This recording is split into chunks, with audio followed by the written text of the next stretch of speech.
Assalamualaikum warahmatullahi wabarakatuh. Alhamdulillah wa syukurillah lillahi ta'ala la rahmatillahi alaina aina fiyazal laili hadarna fiyazal masjid insyaallah rahmatullahu alaina wa ala nabil karim Muhammad sallallahu alaihi wasallam hayya sallimu alaihi Allahumma sholli ala sayyidina Muhammad wa ala ali sayyidina Muhammad. Amma ba'du. Bapak-bapak, ibu-ibu, saudara-saudari yang insyaallah semuanya dicintai oleh Allah dan Rasulnya, kita banyak bersyukur kepada Allah. Dengan anugerahnya kita diberi kesehatan dan kekuatan, sehingga dengan itu kita masih diberikan oleh Allah kesempatan untuk hadir dan datang ke masjid atau mushola yang kita cintai ini untuk bertemu dengan bulan Ramadan tahun ini. Karena banyak sudah teman kita, sahabat kita, saudara kita, ternyata mereka tidak lagi bertemu dengan bulan Ramadan tahun ini. Kenapa sedemikian? Karena habis masa daripada kehidupan beliau-beliau itu. Kemudian kehadapan ikutan kita Nabi Muhammad Rasulullah sallallahu alaihi wasallam, kita menyatakan salawat, Allahumma sholli ala sayyidina Muhammad wa ala ali sayyidina Muhammad. Amma ba'du. Bapak-bapak, ibu-ibu yang saya hormati, jadi seperti biasanya setiap bulan Ramadan para ustaz sering membacakan surat Al-Baqarah. Ayat berapa, Bu? 183. Apa bunyinya, Bu? Ya ayyuhallazina amanu kutiba alaikumusiyam kama kutiba alal ladzina min qablikum la'allakum tattaqun. Itu walaupun sekali setahun, Pak, ayat-ayat itu dibaca, tapi luar biasa. Di mana di situ Allah menyeru kita. Allah memanggil kita melalui Rasulnya. Wahai orang beriman, orang yang berkeyakinan, orang yang percaya kepada Allah dan Rasulnya. Jadi itu dipanggil, itu adalah diri kita. Diri kita yang sadar diri. Nah, untuk apa? Untuk melakukan as-saum, penahanan, pemenjaraan, pembelengguan. Apa itu dibelenggu? Nanti kita ceritakan. Seandainya kamu sukses, kata Allah, melaksanakan as-saum ini, mudah-mudahan kamu menjadi orang bertakwa. Nah, jadi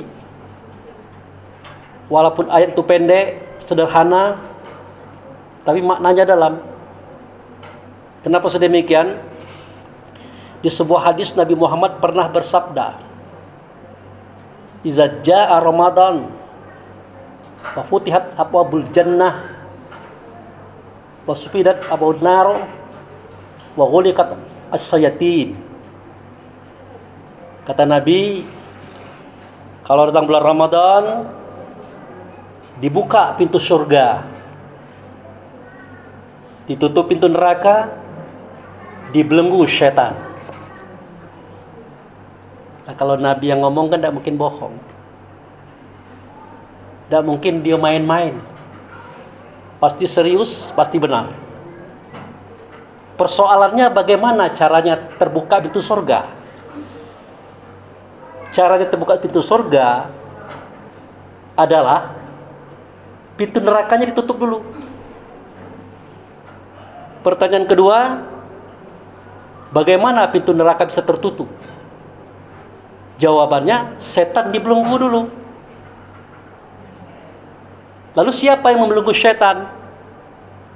Siapa Bu? Biasanya Pak, kita katakan Allah yang membelenggu syaitan. Oh Allah Pak Ustadz yang membelenggu syaitan itu. Nah kalau Allah yang membelenggu syaitan, otomatis pada bulan Ramadan aman-aman saja. Tidak ada masalah, tidak ada pencurian, perampokan, pencopetan. Tapi di bulan Ramadan justru lebih marah. Apalagi waktu hari raya itu. Nah itu setan yang mana pula itu? Wah itu mungkin sikur 2 ekor Pak Ustadz lepas. Tidak begitu. Jadi kajian yang seperti ini hanya bisa diselesaikan dalam bentuk kajian hakikat. Itu makanya Allah dan Rasul menghimbau kita, wahai orang beriman, telah datang kepada kamu suatu masa, satu momen untuk kamu as-saum, menahan, memenjarakan, membelenggu, yaitu membelenggu syaitan. Jadi syaitan ini Bapak Ibu saya hormati, itu dimulai daripada cerita jin dulu. Mana itu jin? Kalau kita melihat konteks Quran, allazi waswisu fi sudur, sifat was-was, sifat ragu-ragu itu ada dalam dada kita. Sumbernya minal jinnati wan nas, dari jin dan manusia. Ternyata jin dalam dada kita, manusia pun dalam dada kita. Jadi manusia itu namanya, ini tubuhnya, manusia ada di balik nama dan di balik tubuh. Jadi jin dan manusia itu dalam dada kita masing-masing. Apa itu bentuk jin? Kita tidak bisa lihat, tapi bisa kita rasakan. Karena jin itu dalam bahasa Arab tersembunyi, terselubung, dia ada, terasa. Apa dianya? Itulah sifat buruk. Pantang kelintasan, tidak bisa melihat orang maju dikit, orang kaya dikit, orang sukses dikit, timbul iri dengkinya, timbul bencinya. Tidak bisa dilihat, tapi terasa, ada sifat itu pada dada kita masing-masing. Pantang kerendahan, hebat-hebatlah dia, tinggi-tinggilah dia, paling tahu dia. Pantang kurang, sudah kaya, uang sudah banyak, harta sudah banyak, pangkat sudah tinggi, masih juga mengambil hak orang. Pantang tersinggung. Itu yang keempat. Nah, 4 sifat ini kalau digabung, pantang kelintasan, pantang kerendahan, pantang kurang, pantang kalah, memunculkan 10 sifat. Ajib, ria, takabur, iri, dengki, hasud, fitnah, tamak, loba, dan sombong. 10 tambah 4 menjadi 14, memunculkan 3 sifat. Benci, dendam, dan menghancurkan atau membunuh. Itulah jin. Ada dalam dada kita masing-masing. Kalau kita sudah mulai iri kepada seseorang, dengki pada seseorang karena keberhasilan mereka, hati-hati. Itu jin sudah mulai beraction itu. Sudah mulai bersuara, sudah mulai berkata, sudah mulai macam-macam dia. Sudah mulai mengamuk dalam dada kita. Nah, selama itu dalam bentuk rasa, itu jin. Tapi kalau sudah keluar dalam bentuk suara dan kata, berubah nama menjadi iblis. Wah, cak mana Pak Haji itu bisa kaya cepat tuh? Dari mana dia dapat piti? Jangan-jangan korupsi. Macam-macam. Itu sudah keluar itu rasa iri dengkinya dalam bentuk suara dan kata. Namanya bukan jin lagi, tapi sudah iblis. Nah, seketika dia mulai melakukan action secara fisik, misalnya Pak Haji biasanya kalau subuh sholat di Masjid Taqwa Anggut dengan orang rumahnya. Nah, itu caranya. Besok siang panggil anak buah, tolong kau belikan paku cak 0,5 kilo. Untuk apa Pak? Pokoknya kau beli be. Nah, sudah dibeli paku, dibuatlah papan dipakui cak 4 buah. Kira-kira jam 2:30, jam 2 malam, Anak dibangunkan, nak kau pasangkan paku itu di bawah mobilnya Pak Haji itu. Lah, itu tidak boleh Pak. Pokoknya kau pasang baik. Nah, seketika dipasangkan paku itu di bawah ban mobilnya Pak Haji, beliau ini mulai ngintip-ngintip di jendela. Nih, kapan nih Pak Haji mau keluar? Nah, keluar dia tuh. Nah, manaskan mobil dia tuh. Nah, seketika Pak Haji dan istrinya mulai starterkan mobil berjalan, kempes. Apa kata dia? Alhamdulillah, makan kayak kau kuahnya Pak Haji. Nah, kalau sudah seperti itu, itulah yang setan itu. Makanya Allah dan Rasul dalam surah Yasin mengatakan, alam ahad ilaikum ya bani Adam ala ta'budu syaitan. Innahu lakum aduwwum mubin. Aku sudah jelaskan kepadamu hai anak Adam, jangan disembah, jangan diikuti rasa buruk dalam dadamu itu. Kalau kamu ikuti, nah, kamu akan menjadi setan. Setannya bagaimana? Setannya nyata. Bisa dilihat bentuknya, didengarkan suaranya, dipegang-pegang badannya. Itulah kita. Jadi syaitan itulah kita seketika kita melampiaskan sifat buruk yang ada dalam dada kita kepada orang lain.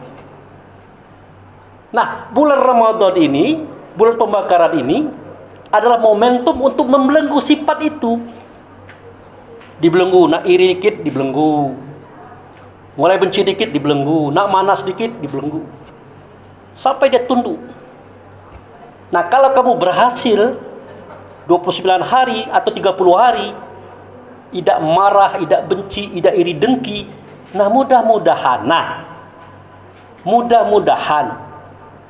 kamu menjadi orang bertakwa, orang yang bersih hatinya, tidak ada kebencian, iri dengki kepada orang lain. Orang mau kaya, alhamdulillah. Sukses, alhamdulillah. Orang berhasil, alhamdulillah. Kan yang merusak dunia ini kan iri dengki itulah Pak. Cobalah perhatikan, di mana saja, di kantor, di kebun, di pasar, di mana saja. Bahkan terjadinya penjajahan di zaman dulu karena iri dengki. Melihat Indonesia itu maju, kaya raya, hasil tanahnya banyak, diambil dulu. Tapi sebelum diambil, jual beli dulu. Kontrak tanah dulu. Dipakai dulu masyarakatnya, diperjadikan sebagai pekerja, seterusnya terampas dia. Akhirnya terjadi penjajahan dan peperangan. Itu. Nah, karena musuh itu ada di dada kita. Ada aduika nafsuka lati baina jambaika. Musuh yang perlu kamu lawan itu adalah musuh yang ada di dadamu. Sebab hawa nafsu dunia syaitan, maka itulah yang perlu kita lawan. Kita belenggu, kita kebat, kita penjarakan selama 29 hari. Nah, oleh karena itu Bapak Ibu yang saya hormati, supaya kita jangan lupa kata Rasulullah, momentum membelenggu itu ditandai dengan tidak makan, tidak minum, tidak bertemu suami istri siang. Itu tandonya itu. Bukan itu asal, bukan itu puasa, itu tando puaso. Yang puasonya itulah tadi menahan hawa nafsu dunia syaitan yang melahirkan 17 sifat buruk yang ada pada kita masing-masing.